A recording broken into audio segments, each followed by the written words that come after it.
नमस्कार दोस्तों, आज के हमारे इस वीडियो में हम आपके लिए केले के पेड़ को सींचने की एक पौराणिक कहानी लेकर आए हैं। बहुत समय पहले की बात है। किसी गांव में एक साहूकार और साहूकारनी रहते थे।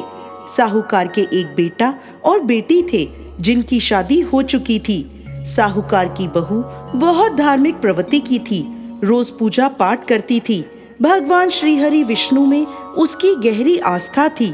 वो हर रोज केले के पेड़ को सींचती, उसकी पूजा करती और केले के पेड़ के पास बैठकर भगवान विष्णु की पूजा कर कथा सुनती थी। वो जब केले के पेड़ की पूजा करने और सींचने जाती तो अपनी ननद को भी साथ ले जाती थी और उसे भी कथा सुनाकर पेड़ सींचने को कहती थी। साथ ही वो हर रोज भगवान से प्रार्थना करती, हे श्री हरि, मुझे एक पुत्र दे दो, मेरी मनोकामना पूरी कर दो।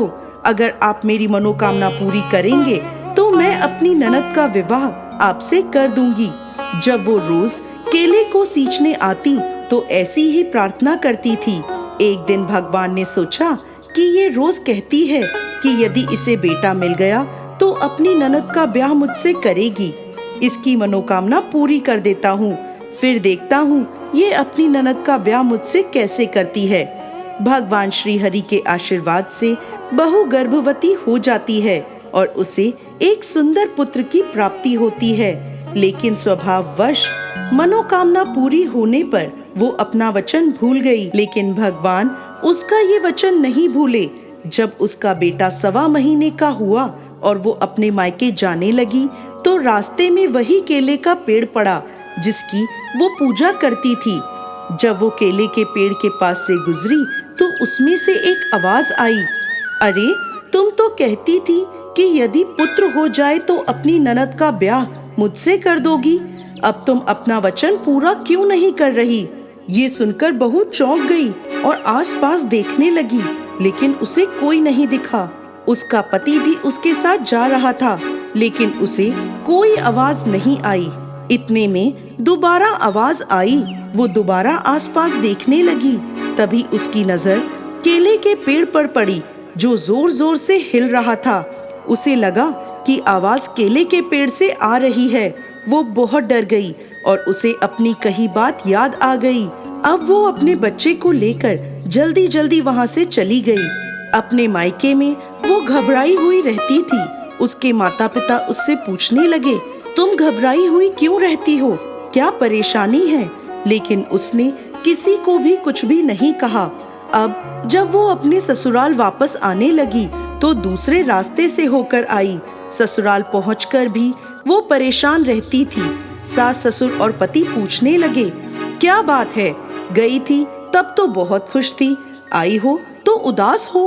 वो बोली, कोई बात नहीं है, बस मेरी तबीयत कुछ ठीक नहीं है, इसलिए परेशान हूँ। तो सब बोले, कोई बात नहीं, आराम करो।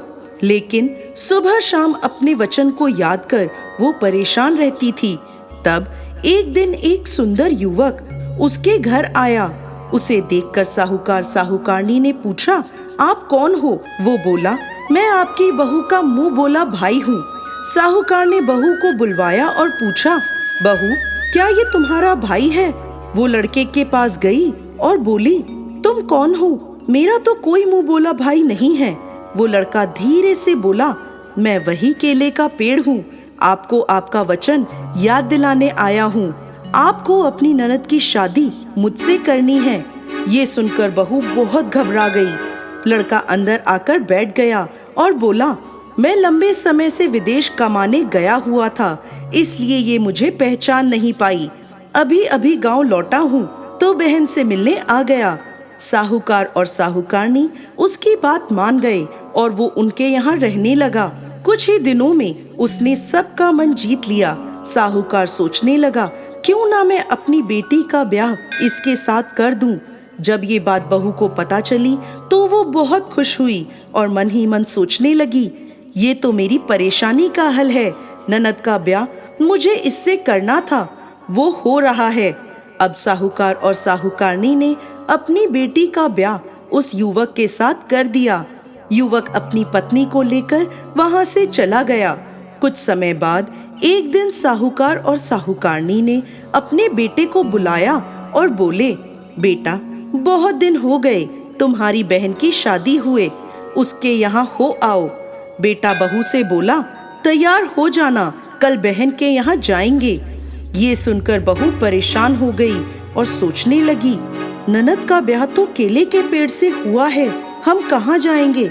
उसी समय वो भागी भागी केले के पेड़ के पास गई और वहाँ जाकर प्रार्थना करने लगी, हे भगवान, आपने मेरी ननद से ब्याह किया है, अब सब कह रहे हैं अपनी ननद के हो आओ, हम कहाँ जाएं। तब केले के पेड़ से आवाज आई, तुम चिंता मत करो, यहीं अपने पति को लेकर आ जाना, बाकी सब मैं देख लूंगा। वो बहुत खुश हुई और अपने घर आ गई। अगले दिन ननद के घर के लिए निकल गई। चलते चलते वो केले के पेड़ के पास आ पहुँचे। वहाँ आकर उसने देखा तो वहाँ केले का पेड़ नहीं था, बल्कि एक आलीशान महल खड़ा था। खूब नौकर चाकर घूम रहे थे। ये देख बहू आश्चर्यचकित रह गई। अपने भाई भाभी को देखकर बहन बहुत खुश हुई और भाभी से बोली, भाभी, मुझे बहुत अच्छा ससुराल मिला है, मैं बहुत खुश हूँ। कुछ समय बाद बहू अपने पति से बोली, हमें घर वापस चलना चाहिए, बहुत देर हो गई है। उसका पति बोला, इतनी जल्दी क्या है, अभी तो आए हैं, थोड़ी देर और रुकते हैं। वो बोली, नहीं, हमें घर चलना चाहिए। वो दोनों अपने घर के लिए निकल गए। थोड़ी दूर ही पहुँचे थे कि उसका पति बोला, अरे, मैं अपनी छतरी बहन के घर भूल आया हूँ, मैं वापस जाकर छतरी लाता हूँ।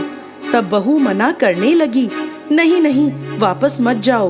वो बोला, क्यों ना जाऊं, मेरी छतरी रह गई है, तुम्हारी बहन का ससुराल है, बार बार जाओगे तो सब क्या सोचेंगे, छतरी रह गई है, रह जाने दो, हम दूसरी ले लेंगे।